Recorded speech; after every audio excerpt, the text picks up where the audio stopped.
All right, we're going to make sure. Check, check, check. See if the volume works here.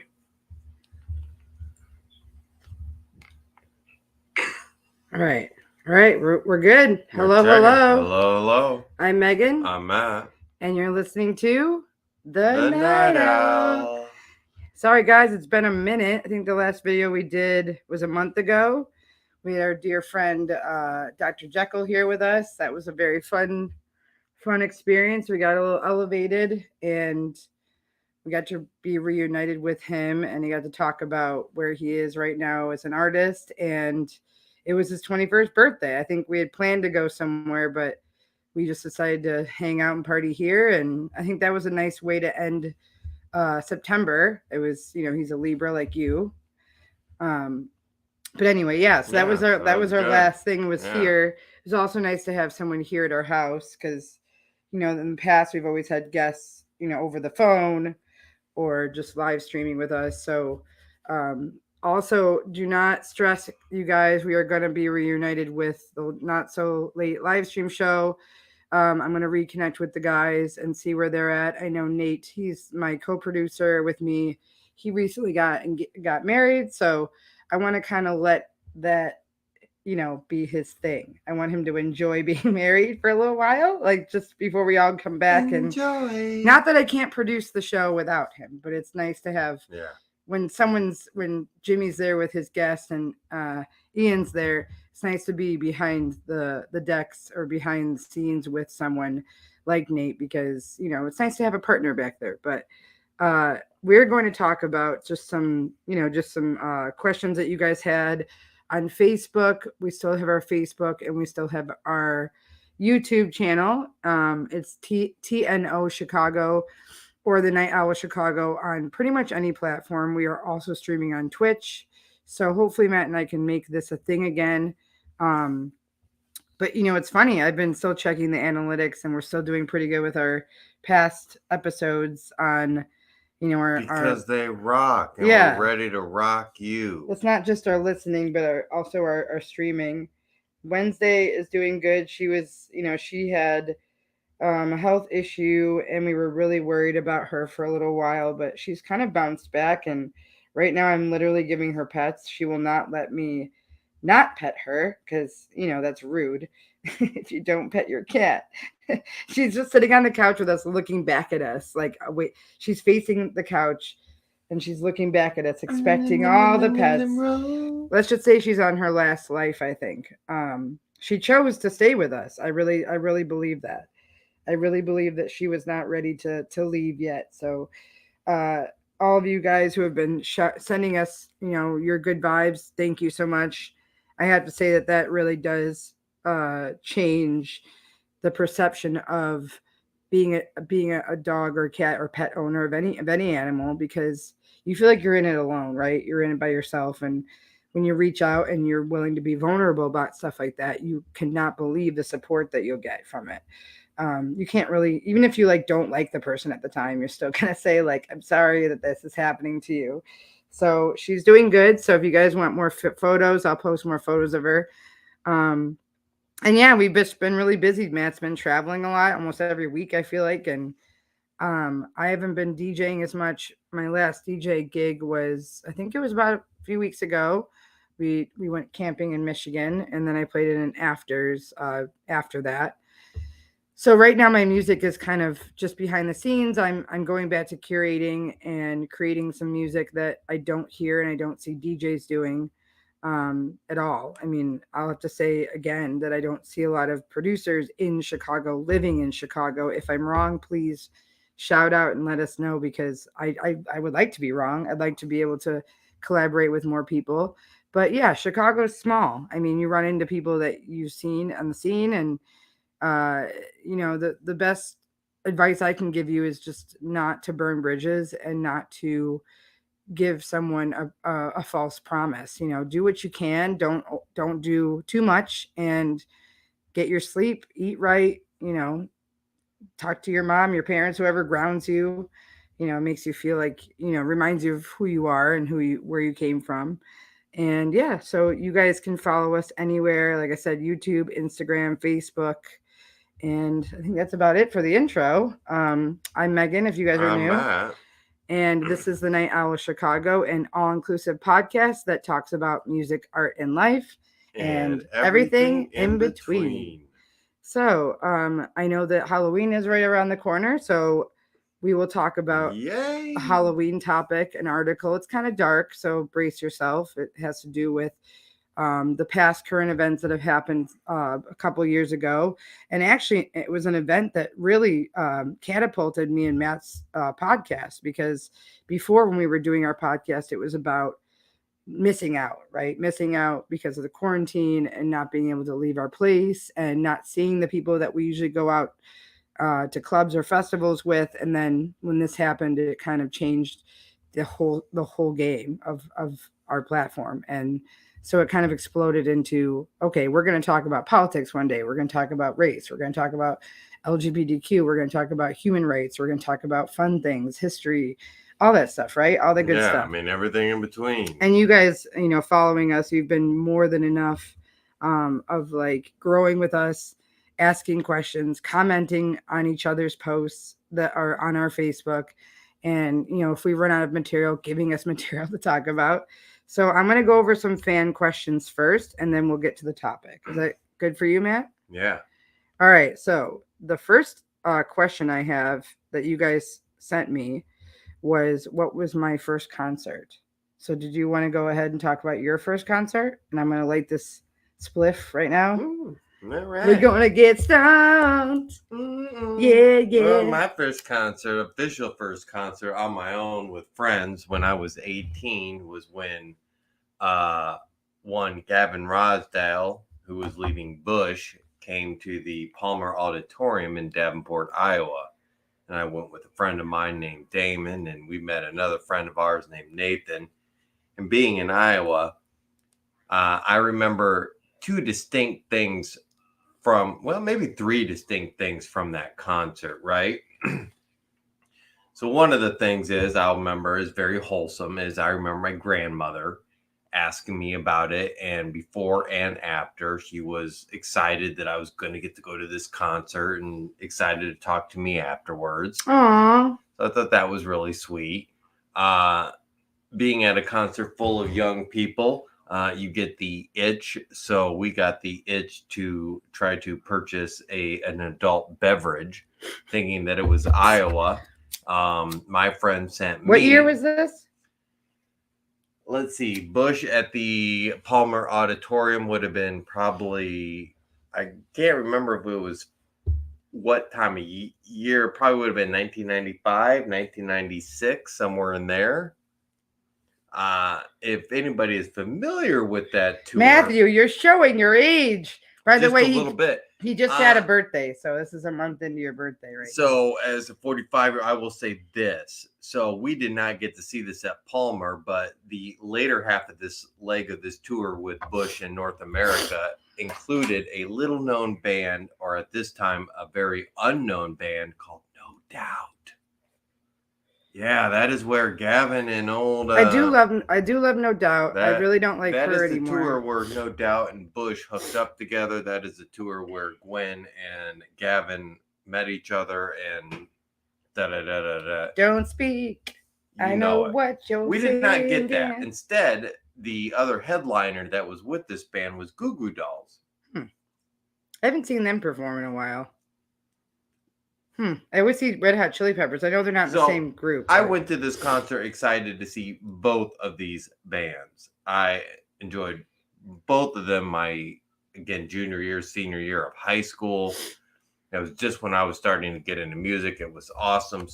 But one of the things I remember is somebody took a shoe during the Goo Goo Dolls and hit the lead singer. And the lead singer took the shoe, stopped in the middle of the song, is like, "I've got some motherfucker's shoe. You're going home shoeless." Jesus. Was one thing. Shoeless Joe. I mentioned trying to go purchase a beer. That did not work out. You had to be older than that. I was not. The other thing that I remember is getting down to the floor when Bush played. And it was my first experience. I don't want to necessarily call it a mosh pit because later in life I definitely have experienced those. But it was the first time in my life where I was crushed in between people, and there must have been a good, I don't even know, maybe 30 seconds, maybe more, where my feet could not hit the ground. I actually You were being panicked. lifted up by I was humans. lifted up like you but were also jumping up. like a pair of tweezers just like lifting you up. Yes, you and were like jumping keeping up you excited there, for the holding song, you and there. then when the crowd You were like in a crushed, vice. You were like in a vice. Yes. A vice of humans. And that gets a little scary. A human vice, yeah. That got a little scary. So here, we take a puff. I'm gonna say I'm commenting in the comments right now. My first comment or my first concert was, so y'all are free to comment. I'm gonna say what was the scariest part. I would say, you know what? I mean, I guess could you compare it to the Travis Scott thing? Or could you compare it to another concert you've heard of that was similar to that capacity of humans where they're kind of getting out of control? I mean, was it out of control everywhere where you were? Or was it just where you were? I would not have considered one. So it wasn't like everywhere. It was just that one part of the room. But it was. It got intense. It got intense. But did it? And no one got hurt, mind you, and no one got trampled. Do you think you were the only? So you weren't the only one that kind of maybe were lifted up or kind of feeling like crushed a little bit. So it was it was the whole area. It wasn't like one part of the concert. People of certain sizes and certain. So I wouldn't have been okay. I probably wouldn't have gone. You would not have wanted to get down. Because when we went to see Mastodon, my friend I'm gonna say our friend Becky went with us. I think did I get the tickets? We got the tickets. Did you and I want to? I think you wanted to go, and then Becky was already here because she was seeing Green Day or something. I don't know. I just remember that she liked Mastodon, and it was at Metro. This was a special one. They were only here for one day. They were only here for. Now they did the mosh pitting in there, but it was very controlled and beautiful and artistic. Because and like for metal bands, that is usually what it almost seems like very like fluid, like the way everyone was moving. It was like everyone was moving with each other. I would not have qualified being in front there of the stage at Palmer. She went in there and she was fine, and they were fine. When she went in there, they acknowledged her. Like entering the mosh, and they were just kind of all moving as one organism. We were not in a mosh pit. It was just a bunch of people crushed together. But they weren't. Oh, I see. So the one you went to. And I will say this: probably the coolest moment, obviously for me, maybe not obviously, but was definitely. You good? But yeah, I'm good right now. If anybody remembers, 16 Stones, which is what the album was when Bush was touring on. Gavin Rossdale has a solo, right? So there's one song where it's just him out there. And the solo song was definitely very awesome to see. It's also what he performed on Saturday Night Live when Bush was out there at that time. So Bush. I mean, it was. They still perform? Boy, this year they came back. Yes. So after I enjoyed their first album, their second album, and then after that, they kind of lost me a little bit. So they come back the same time as Metallica? Yeah, and they are. So they probably all did the rounds. I would put they are a UK version of a grunge band. They were probably in the same vein as maybe somebody like Blur. Oh my gosh, I forgot about Blur. I've heard of them before. Yeah. The one, we have spoken on this, I think, on a couple of episodes, maybe on at least one episode, right? Because there was a documentary, I think, on Netflix that would involve the episode where it was Blur versus. It was like Battle of the Bands kind of thing. No, it was Blur versus what's their faces from Champagne Cannonball and Oasis. Oasis, yeah. Yes. But Oasis isn't metal. None of those bands were metal. None of those bands were metal. Okay, but they were in that same. But Bush never got caught up in the rivalry between. They just stayed out of it. Yes. Well, is that why they're still okay? I mean, because this is a side note, you guys. I watched a recent article or a recent podcast with Snoop Dogg in it, and he talked about Big Boy and like another like rapper like having this beef or whatever, and like he was talking about like he's like I stayed out of all of that because he's like I believed in like not one-upping each other, and basically what he thinks is like hey, I'd be working with this really awesome producer, put out some amazing shit. And then what I would want is that other people see that, hire the same producer, they make some cool shit, and you're just like happy for each other. You know, that's like the metal thing too. It's like the beef just gets to be too much. For me, I always considered that that was my first like coming of age, like, hey, you get to go out with your friends by yourself, and your friend has a car, and you're going to go do this. And you know, that was probably, but if you really want to technically be honest, my first probably live concert with a artist was probably one Maynard Ferguson, and not the lead singer from Tool, but the trumpet player. Oh, okay. School. Actually, sharing this. My dad took me to that, and he came to our high school and in the evening performed this concert. And I kid you not, the speaker stacks that they had for this show, I would not see something like that again until I went to go see Pantera live. Huh. So they had stacks of speakers that rivaled any metal band of the 80s and 90s for this trumpet player. Let me see if I can hear this. Trying to share the image. No, like that's what I'm saying. It's like I never really got into like that kind of stuff. But I mean, I dated a guy briefly in high school. I mean, I always dated guys outside my high school. He used to do the Battle of the Bands, and that was the first time I ever been to Exit, because they used to do like Battle of the Band things, you know. So it would be metal, ska, like, you know, whatever was cool, but it would be kind of national. So there'd be like people there that were just kind of, you know, coming from another city or whatever. And it would just be interesting to see the different styles of those cities. Because if you go to Joliet or other towns now in Illinois, like, not everyone likes the same music. Well, even people from Joliet, they're like, no one listens to house music. Small country town. We did not really have, I mean, it was amazing. We had a talent, it wasn't a contest, but it was a talent event. And at the time, my senior year, we had a group of kids that basically put together a band that had a sound very similar to those 90s, that grunge band. And for me, what made probably that my first concert on my own very significant was, you know, up until then musically, it was pretty much whatever my parents listened to, right up until that junior, senior year on my own, when I started buying music on my own. You know, CDs had started to come around. Damn. And my first 2 CDs that I ever bought, although they're not Bush, right? Irony talking about Bush. Turned out to be the irony is Green Day and a Foo Fighters album. Wow. And lucky enough, I've actually seen all those bands live. Oh shit. Happy for me. I mean, why is that? That's a good thing. Okay, so my first concert was I don't know my password. Never mind. So my first concert was John Denver, and that was just because I was like by proxy of my mom, because my mom was really into, she's still into John Denver. She's been listening to him since, I think they're like at least 10 years apart in age, which is weird. Or like they're like, see, it's like, and that's a funny. So she was young when she liked him, and she just constantly was playing his music. I knew more about him than she did because I would just always be around it. But when I got to see him, I was 8.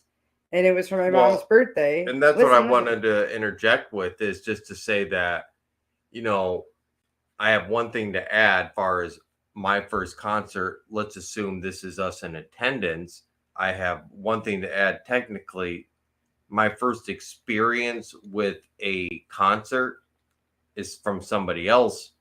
But that is interesting that your first concert is, well, that's the thing, from a very young age, whereas mine definitely. Yeah, I was 8 years old. So like, but this is kind of like more than just going to see him, because I already knew about this person, right? So like I didn't really know like what the hell this person. I mean, I knew exactly going into that concert that I knew what to expect. I had known some of the song, you know what I mean? Like, yeah, your mom played that. I mean, so she kind of prepped me for that, and then my mom, it was for her birthday, and I remember I remember like, oh wait, I had the wrong one here. Sorry. Um, I remember like going to see John Denver, and it was for her birthday. I think my grandpa got her tickets. It was at the Rosemont, and we went like before. I think it was in February or something. So it was after the New Year. And we went in to see him. Or we went in to see the concert, and I remember at the end. And my experience was like I was just surrounded by older women, but they were like all hippies, like it was a very safe space, and everyone was crying and like holding hands and like dancing. Like there were some it was it I there were some kids, which I didn't really care for kids anyway. I liked adults, but when at the end of the concert, my mom wanted to see him because like people were saying that you could do a meet and greet. And, you didn't have to pay extra. You could just wait, get on a list, or maybe just hope that someone picks you. So we waited in line, and I remember my mom was like the last one, or there was someone behind us, and we couldn't get in because it was capacity. It was just this room. It wasn't even his green room. It was just a room, an extra room. They even had like snacks and stuff. And like, snacks. And then I remember my mom was so upset. She like walked into the bathroom with me and just started crying. And she couldn't even hold it in. And like, I guess other people heard her, but no one like made her feel uncomfortable. They were like coming up to her and like talking to her. Like, and I'm thinking like, I'm embarrassed because my mom's crying, but I'm also like feel helpful, like helpless. I feel like that with everyone when someone's in pain or. And you don't know why she was crying? Yeah. No, I knew why she was crying. I felt empathy for her. Like because it was she met John Denver. Or she wanted to meet him. But I felt like that's followed me my whole life of like someone being in such a distress and I feel helpless and I can't do anything about it. It's the worst feeling ever. And you're 8. Imagine you're 8 years old. My mom and I are 23 years apart, so do the math on that. She was very young. And then this lady came in and she was like, is there a Marine here? And my mom was like, yeah, we were still in the bathroom. And she's like, yeah, that's me. I'm like, that's my mom right here. Like I knew it was coming. And the lady was like, oh, well, like some people left. So like, if you want to come, you can. Just really casual, And then my mom was like, are you serious? And I'm like, come on, mom, let's go. Like, we're going to miss it, We walk in there and like, we get to meet him. And my mom, I thought she was going to have a heart attack. Like just seeing all these people and now knowing the culture of his fans, like, I get it. Those people were really they're probably one of the most caring people that actually care about the earth, care about people. Like there's no beef. And like I remember we had a picture of me and him. And how about all those yahoos? No, they're not yahoos, right?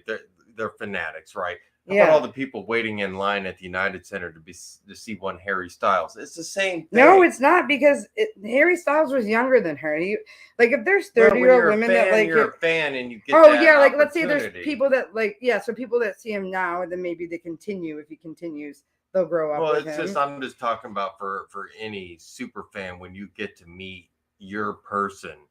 I mean, you all get that experience. Not everybody gets that experience. Yeah, it's an amazing experience. That's great that you were part of one of your mother's this awesome. Oh, here, okay, I'm gonna send it to I'm gonna send it to you guys so you can see it. But I remember him looking down at my hair and being like, and I had a sunflower because he likes nature, and I remember he looked down he looked in my eyes. He like down, looked at. He was like, I really like your bow. I love sunflowers. It's gorgeous. And I'm just like, thank you. I mean, like he was like, he got eye level with me, like he really wanted to he was just respectful. And then he died like a year later. He died. That was when he died. It was crazy. At the time there in the 80s and the early 90s and growing through the 70s.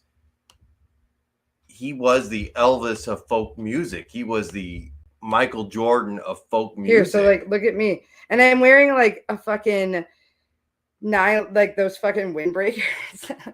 I'm wearing a 90s windbreaker over a dress. I had worn a dress for my mom because it was like for her birthday. And then it was a sunflower dress. It was like black and had sunflowers. And then I had this, look at her. She's younger than me in this photo. Isn't that something? It's insane. Now, see, I never at that age got to experience anything like that. I mean, look at, he's so cool. He's got his black and the jeans and like, come on, dude. And he didn't wear his glasses. Like he's like, I'm putting my contacts in for photos. It was just insane. I thought it was really cool. Like the fact that. Now, I will say this. if this is about first concerts, to put it in several different contexts, is my first experience with a concert is not necessarily me attending, but is from my sister. Mm-hmm. And the very first concert I remember, at least a family going to, I knew my parents had attended them, but not really when I remember being alive, was my sister getting to go see Boys to Men. Do, do, do, do. That's right. Boyz II Men is the perfect name for any band, by the way. Like, they're geniuses in every way, really. I mean, they are. I They're mean, what a geniuses. first concert to go to is to be able to say that you got to see Boys to Men as your first concert. Okay, so that was my first one, I guess. But I think my second one even was like Neil Diamond, and then like Elton John. I saw all the old people, and then like, who else? I mean, that was, I guess we just started with our first ones, but That's impressive. I mean, you know your second, because I definitely cannot. I know all of them up to now. I know all of them. Because started going to just kind of side shows and main shows and just all over, and I can't quite remember. I mean, I know bands that I've seen. I can remember certain performances and things, highlights that I like, but. All right, so this next one's going to be what to do. What do you do when you don't know what to do? So this was someone that posted this on our YouTube our Facebook, and they just posted it in the status with like with nothing else. That was it. And I was like, all right, I'm just gonna let this see what the fans say.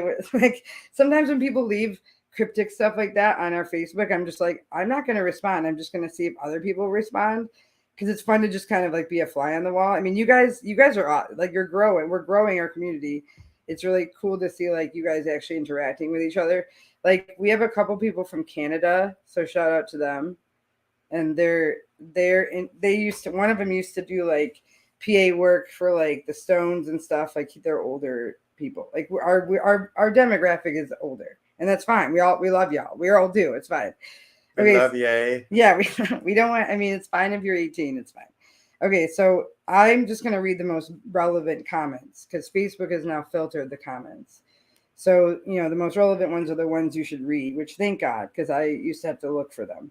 So someone said, I just need to figure this out. I planned it. Let's see. Take a step back. Find the flow state. I like that one. Someone said, I usually just pace around until I figure it out. Someone said, pray. Someone said, Facebook. Or no, someone said, okay, Facebook. I thought that was kind of interesting. Yeah, I usually just pace around until I figure it out. Find the flow state really stuck with me. I find myself, I remember as a kid, basically, right? So that's essentially sum it up as a kid that's being bored, right? Mm-hmm. As an adult, I'll be honest, there's always something to go do or find or to think. I mean, there's probably less. I don't know what. And this is just This is just music comments. Yeah, but I think that these apply to other things as well. Less. I don't know what to do. More like I know what I should be doing. Well, that's what that kind of means. Like, for me, find the flow state would be like, I think that's specifically towards people who are like artists and like they're working on a project and they get stuck, or like writer's block, or maybe there's just like you're a curator or you're like an art director, like you're managing a lot of things at once. But like taking a step back is like maybe you're painting a picture, or like you're editing a photo, or like maybe you're getting in a jam with your partner, or like your art partner, whoever. Like those are really good ones. I like the pacing around. I'm not a pacer. I just like to lay down or just kind of like reset, or I'll watch a movie, or like just maybe go for a walk in nature. Like, nature always helps. Like, those were times where I would like go for a walk and Matt's like, can I go? And I'm like, no, because I just wanted to be alone. But it was because I needed it. It wasn't because I enjoy it. It's just sometimes it's nice. You just look at a tree, or you see a couple, or you see a dog, or whatever. Like, when your brain's shut off, that's when you're allowing things to enter, the cerebral, like right in front. Because that's the front part is where your creativity is. The back is where your analyzing is, So yeah, I thought that was interesting. So we're going to go to the first topic here. Put our thing up here. Oh yeah, and you guys are welcome to comment in here. Be sure to email us if you guys have stories. Our email is thenightowl.chicago@gmail.com. I'll put it in the comments right here. So you can send us your hate mail, your love letters, your, recipes, your whatever, just whatever you want. Whatever you're doing to keep living. Your murder lists, your hit lists, whatever. We won't say anything about your hit list. I mean, I won't say anything if they have a hit list. All right, if you have a hit list, we can have that for us. Yeah, we'll keep it confidential. Yeah, and we'll make sure we don't know anyone on that list too. We'll skip the names. All right. Code names. Code names, yeah. Code Orange. Like it'll be like Reservoir Dogs, where everyone has Pink, a Mr. Blue. Were there 6 of them?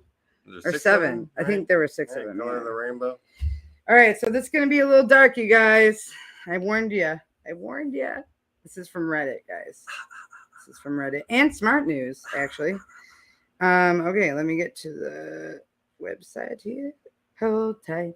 Hold on. Oh yeah, you guys can grab a snack or whatever. Grab a snack. A snooky thing. Okay, so this is from metro.co.uk. It says George Floyd's family is suing Kanye West for $250 million after the rapper's false statements over death. Did you know about this? I did not know he made false statements. I mean, I know he was on like the Tucker interview thing, and then like listen really quick before you interject. I know you want to say something, but like he was on this interview with Tucker, and like Tucker's just he's a show pony, whatever. But like after the interview happened, all these like content channels, not the drama channels. I'm sure I don't watch drama channels. I watch comment channels, commentary. They were like finding parts of the interview that like Tucker had taken out that like would make kind of them look bad. But like, and I was thinking like, how could they look any worse? And then I watched the clip it. So I'm not going to show you guys because I want you guys to catch up, but I'll put the links in there so you can like kind of, if you've been living under a rock, you would know, but it's in your face. Like he pops up for a little while and then he goes away and he pops up again and it's like, all right. And he always looks different. Like the last thing I remember is when he was trying to sell like homeless clothes and like bags at Gap or at whatever. I don't know. It was weird. He was like, oh, I was inspired by the homeless. And I'm like, no, you're making money off of them. What? I'm sure history has a comp. And then people were buying the clothes and they were like $500 sweatshirts you could buy at Costco. I was like, whoa. And they were in bags. You had to go through like garbage bags to find a size. Again. Some of it was old merch. Some of it was his old merch. It wasn't even new. He needs help, man. I'm just saying he needs help. Real. No one's helping him. They're just letting him. That's why I can't even be mad at him anymore. Because I'm just like, yikes, dude. Like someone, I'll give him this. He's very intelligent. He is. He's a very there's times where he talks and I'm like, you know what? I agree with that. Well, but then he doesn't continue with it. He just goes far left and like veers off. And I'm like, wait, weren't we just talking about this other idea? Like, how are these ideas interconnecting with it? He's trying to connect things to create this weird reality for himself. And people are just either laughing or making fun of him, or they're just like, I don't really know what's going on, but I'll just keep paying him, I guess. I don't know. It's weird. Where's his publicist at? You in big trouble. I would blame you guys too. Like, where's his Candace Owens, his publicist? I'm just kidding. That's a joke. No. Okay. Well, she actually didn't. But they were together. They were. I know, but they both were. They were. But she doesn't know what he's saying either, because she's like, why would you say deaf, like whatever? Like she was saying something about the Jewish people, and like by the way, Jamie Lee Curtis had some things to say about that. He said DEFCON or DEFCON on them or something. I don't know. He said that black people are the real Jews, and that like. If you weren't if you weren't a black Jew, that you weren't real. Whoa. So it's like, what? What? Not only have you offended Jews, but you offended black people. You fucking asshole. Like being Jewish is everywhere. Can we stop putting a mic in front of this man's face? Well, no, but it's like, yeah, but it makes you want to correct him, and it's almost like, does he know the real answer? At first, I thought he was doing it for shock value, but I really think he thinks this. I think that he's alone too much. Is a mental mind. He needs people sitting with him. Yeah. He needs to have people sitting with him. So this says the family of George Floyd had filed a lawsuit against him and are seeking, $250 million. He died in 2020, and this is what we were talking about. This is what catapulted our podcast. And honestly, the money that we have been making from this has been just going back to charities. By the way, guys, just so you know. Yeah. So he died in 2020. It says the incident sparked protests across the U.S. and around the world as many demanded justice. Even people from Syria holding up Black Lives Matter and justice for George. And it's not over. We're still here. It's never been over. It wasn't okay. So this says that West attracted outrage recently when he appeared on the episode of the Drink Champs podcast. Have you heard of that? No. It says in the installment, which has been since removed. Oh, fuck you, media. So fuck you. The media belongs to us. Fuck y'all, okay? So much for that pod. Too much. The media is way too incestuous. They need to branch out. He took it down. So it says the Praise God rapper referred to a documentary made by Candace Owens. Again, the greatest lie ever sold. George Floyd and the rise of BLM. Now, I'll give it to them that BLM in LA, and you have said this too, they are under investigation as well because they were buying lavish things with the money that was supposed to be going towards helping each other. So they're actually being investigated. They might lose that house. They're going to lose everything. But that's just the people running that chapter. It's not all of BLM. Like people were kind of lumping BLM as like, oh, they're all evil, like the Antifa thing. You know what I mean? It's like one bad egg and everyone gets in trouble for it. They're groups. Yeah. So we're more than that. We need to understand. It's more than just a group. It's just that that's all we can do to actually do anything about it. We have to create groups. So it says that he told hosts NORE or Nor and Def Evan, quote, they hit Floyd with the fentanyl. If you look, the guy's knee wasn't even on his neck like that. They said that he screamed for his mama. Mama was his girlfriend. It's in the documentary, end quote. I don't know what that means. I mean, we live in an era when his mama was his girlfriend. What does that mean? Anything you want. But what is he implying? That his mama was. What does that mean? What does that mean that he was with his mom like that? I don't know. I don't know what to get that from. That's weird. The man was murdered. It doesn't matter what his fucking living family life was like. He's dead. Like, no, his knee was on him. We saw in every angle. There were two girls, right, that filmed one angle of him, and then there were like two other people, and then the body cams. When the body cams, they released right away. I just don't get what's going. I mean, he is definitely a peculiar case. He's not the only case that has makes you go, huh? Well, it says according to multiple reports, Floyd's family, including the mother of the daughter, have launched a legal bid against the dad of 4. You're gonna say that dumb shit. And issued a cease and desist letter over his comments. So cease and desist is what you get before you're going to court. Like that's a warning. In paperwork filed by Gianna Floyd's mom, Roxy Washington, lawyers reportedly claim that he made false statements about Floyd to promote his brands and used malicious falsehoods to increase marketing value and revenue for himself. And by the way, side note, he also did use Virgil Abloh. I don't care what he says if he's his best friend. Virgil Abloh, that's why he still took advantage of him. Maybe a bit. Wow, aren't they asking? I'm sorry. A bit much? No. I'm there's 250 million is not enough. He's a scumbag. 250 million. He is trying to make money off of a murder. Well, and think about it. In this day and age, all they can do is take the money, right? You can't bring them back. But it's going to pay for therapy. It's going to pay for their children's children. It'll give them a good life. But the money isn't the same value as what he was making off of the back of George Floyd. That money was blood money. This money is, well, okay. And I'm not saying that's not enough. But if you have to look at it somewhat of a silver lining, you know. So he said that he was making revenue for himself. And it says Newer Witherspoon, who was representing the family, said that the statement in Daily Mail is that the interests of the child are priority. George Floyd's daughter is being traumatized by Kanye West's comments. and he's creating an unsafe and healthy environment for her because he's not why would he think of her? Like, why would he do that? It says that in copy of cease and desist the family issued that they added Mr. Floyd's cause of death is well settled through evidence presented in courts of law during the criminal and civil trials that were the result of his untimely and horrific death. Now, when it's over, it's over. We can't change the narrative. He was murdered. We can't rewrite that unless you literally take Kanye, take it to the fucking White House. Then take it to the White House. What he is because you're friends with Donald Trump, so you might as well. What he is doing. There's a playbook out there from a certain person who is now being. He has a settlement of almost $1 billion against him. I would say Kanye is taking a page out of that douchebag's playbook, because I'm not even going to say his name.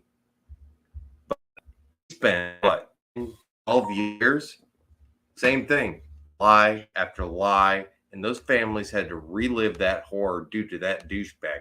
Kanye, you are walking the same line. Well, I mean, honestly, this is where they start to hold people accountable, is in the court system. Start suing these people. And guess what? That's what I'm saying. Like, if he wants to see change, it's like the people who don't want the fucking Civil War to be over. Like, you know what I mean? No. What I am saying is, when these people start going out there and basically using these lies. Lies, the court system. I mean, this is why that douchebag, $1 billion, almost $1 billion against him. Well, guess what, Kanye? You will go to court, and this family is going to get that money. So it says that nevertheless, you'll have maliciously made statements that are inaccurate and unfounded, causing damage to Mr. Floyd's estate and to his family. Drink Champs, it says like here, I'm going to show it here. It says Drink Champs bosses Drink Champs bosses have taken down the episode, with the representative telling Hollywood Reporter that it contained false and hurtful information regarding Floyd's death. It says, I'm going to show this motherfucker if we can fucking get it. It's supposed to be the fucking cop. So they show this fucking ugly guy named Derek Chauvin who killed him. Yeah. No, what I would go with is, please tell me what Kanye is doing is no different than what Alex Jones did to the families of Newtown. And that is the manipulation. Jones, so you think that Kanye's going to have a cult eventually? No one's going to fall for his shit. What I'm saying is Alex Jones, who got sued, and the settlement is almost nearly $1 billion against him. The courts are saying, yeah, go ahead, say whatever you want. But there are consequences when you're going to lie and cost people and cause harm and endanger their lives. Yeah, it's dangerous. That's why he's going. That's why he's doing. So he's going to actually be in court just like Alex. But wait, what does Alex have to pay? Did he have to pay about the same amount, or was it $10 billion, or what was it? I forgot what it was. I think he paid to pay close to $1 billion. $1 billion. Okay. All right.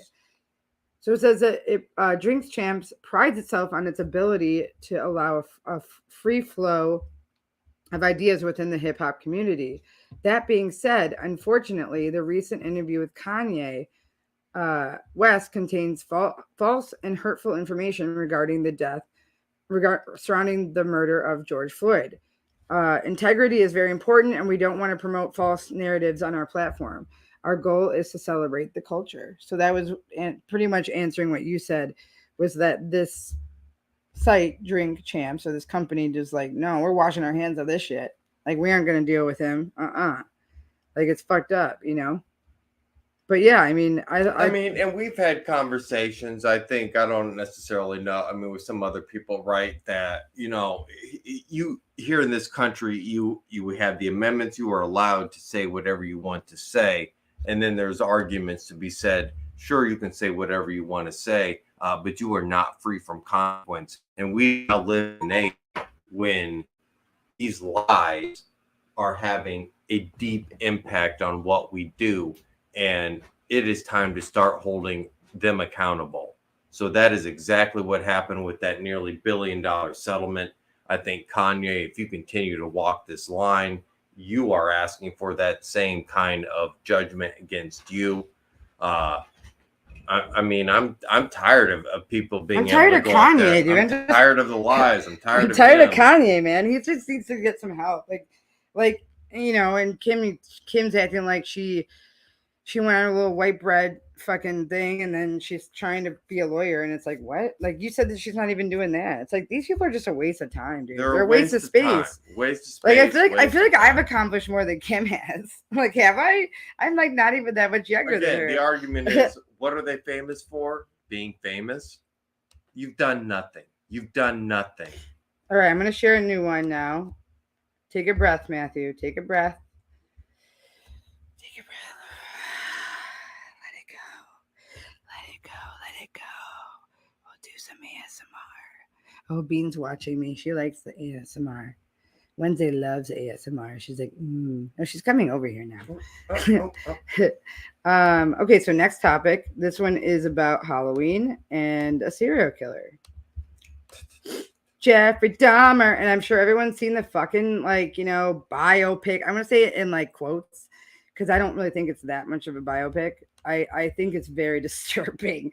There's some parts in it where I really was like, wait, okay. I was very confident in knowing I know my serial killers. Let's just say that. I'm not one. I know I could probably be a pretty good one. I'd rather be a mob boss and just like tell people to kill people for me because I want to eat and like rest and stuff.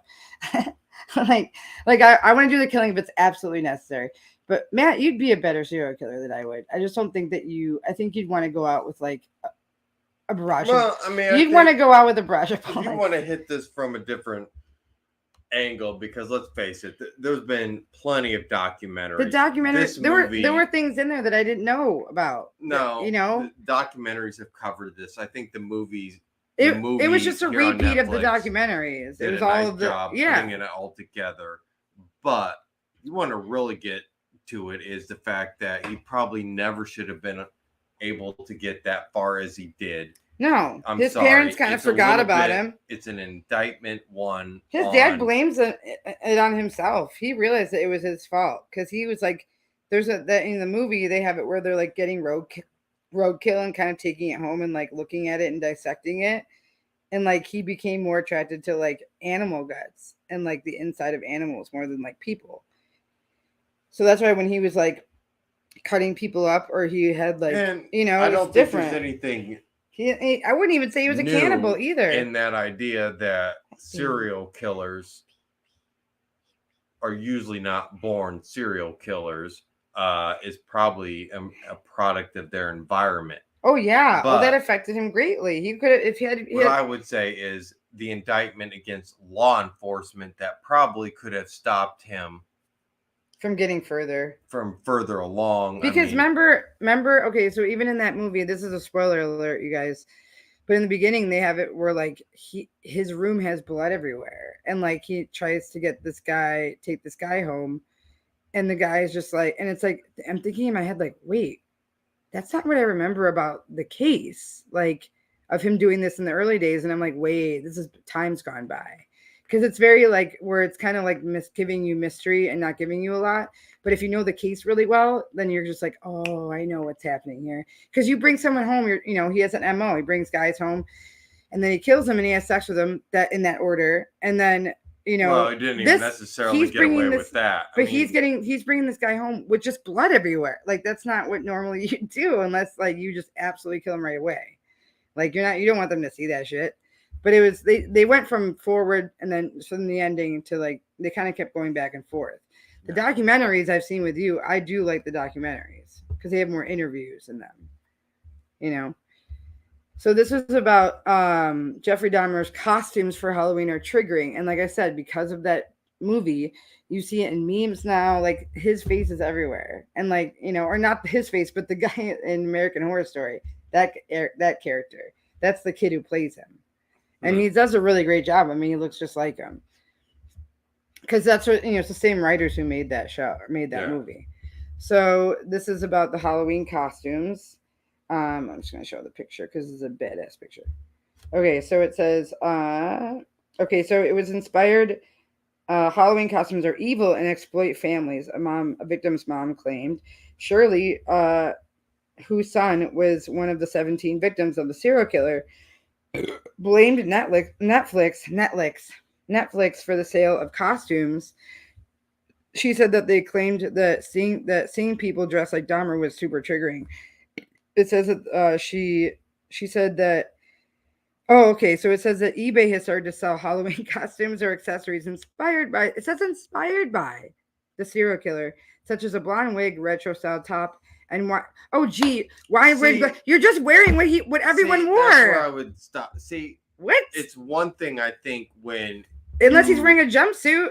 When you creatively come up with that costume, but you are overstepping it when you are selling. Well, blame eBay. Don't blame the consumer. Producing a costume. Well, they said it was inspired by just the blonde wig, the retro stuff. That could be anything, unless it's his again. Unless it's verbatim. No shit. Like no I mean, shit. Dress how you want. People dress like Freddy Krueger. That's still triggering, even though Freddy Krueger's scary. Character. I know he is, but that's terrifying to me. Or like the actual, I don't know. I mean, whatever. It's a free country. That's what you can do. Just be okay with people hating it. And sorry, I mean, I know it's terrible, but like that person buying it didn't murder your kid, unfortunately. So it says not everyone was pleased with the release of the products, including one of the victim's mom, who said that she urged audiences to stay clear of such costumes. According to her, it was super triggering, blah, blah, blah. She said that it was triggering to see that Netflix was making a serial killer, making a biopic in general, I guess. So she just hates the whole thing. Well, Shirley, whose son was Tony Hughes, a deaf, non-vocal victim of the Milwaukee cannibal, said it hurt that the streaming platform and online stores were exploiting the death of her son while none of the victims' families have seen a dime. She also suggested that the oldest e-commerce website take down the advertisements or give the profits to the families. Okay, so her son was portrayed in the show. They only showed a couple of his victims. The other victims were not. So she's mad because she's like, well, you're already doing this without our consent, but you're also not showing everyone. Because in the documentaries, they showed all of them. And you are clearly making money off that. She's actually mad for other people. She really gives a fuck about all the other people. And you're making money off, murder of one of her loved ones and other loved ones there. And I would agree, that's pretty disgusting that, I couldn't watch all of it. They are not contributing to any of the victims. Why can't they give them reparations, man? You're using their fucking real people. All that money should go. So that's why Netflix is going to bomb eventually. They're fucking up left and right. Shame on you, Netflix. You don't hear Hulu doing any of this. Have we heard anything about Hulu? At all? Anything bad? Netflix had that show Cuties. Yeah, the dancers, like the little questionable, right? And then it says, none of the families would be re-victimized, and then there'd be no Dahmer costumes this year, she said. So she thinks because of Netflix that there would be costumes. I agree. Everything's a media, right? Fuck you, media. You're not working with us. You're working against us. I mean, whatever is popular. It's going around in a circle right now. She said that she added how she couldn't understand how some audiences who opted to dress like the serial killer could sleep at night because Dahmer was pure evil. Jeffrey Dahmer was blah, blah, blah. We don't need to know his background. It says in July. Okay, so July. Okay, yeah, so you can watch the documentary. Yeah, you can watch the movie. Yeah, so this is just like so that's the end of the article. But I thought that was interesting, just because, like, I don't really do Christmas. I don't really do Halloween costumes anymore because it's just a drag to find one. I'm not creative enough to make one. Every year there's probably a costume that is out of bounds that people do, whether it's the pandemic or I can remember going back to first concerts, right? What about when Kurt Cobain offed himself? The pistol and all of that. That was a popular costume. And the blood on the shirt. Yes. The fact that he had offed himself with the shotgun. But he killed himself. I mean, yes. If you're a diehard fan, you could go ahead wear it because you're actually just honoring him. Honestly, you could just dress like him. You could just Sid and Nancy. People dress like Sid and Nancy. You didn't see articles about triggering. But there were plenty of people dressed. So I mean, Sid and Nancy, people dressed like them, they were horrific people too. they were horrible. They were awful. Bonnie and Clyde. Let's go down the list, guys. Yeah. Let's just do Tommy. Let's do Tommy and fucking what's her face. You just wear like herpes or what is it, Hep C on your shirt. I don't know. What are we doing? Okay. So Wednesday said it's time to wrap it up. She wants more pets. I know. She's looking at me. But yeah, we love you guys and we hope that you can share in the madness that is life. Email us. Our email is thenightowlchicago@gmail.com. Oh my gosh. So Neil just commented. He said, I got hungry by episode 4, ordered 8-piece from Popeyes. I blame my parents for always feeding me fried chicken. Gotta love that fried chicken. So anyway, yeah, so email us, guys. We're gonna try and do this every week again or every 2 weeks because we haven't done it in a month. It feels like forever. But we'll have some downtime now because it's gonna be winter. It'll be cooler. And by the way, it has been looking very beautiful in the city. I don't know where y'all live, but the colors are beautiful. All the oranges and greens and yellows and reds. Yeah, it's gonna get a little warmer this weekend in Chicago. It was kind of cold this week, but it was really nice. It was really nice out. So I hope you guys enjoy the rest of your week. And I hope you catch up with us. We will probably post on our Facebook when the next live will be. And yeah, we love you guys. I'm Megan. I'm Matt. And you're listening to The Night Owl. Yeah, yeah, yeah.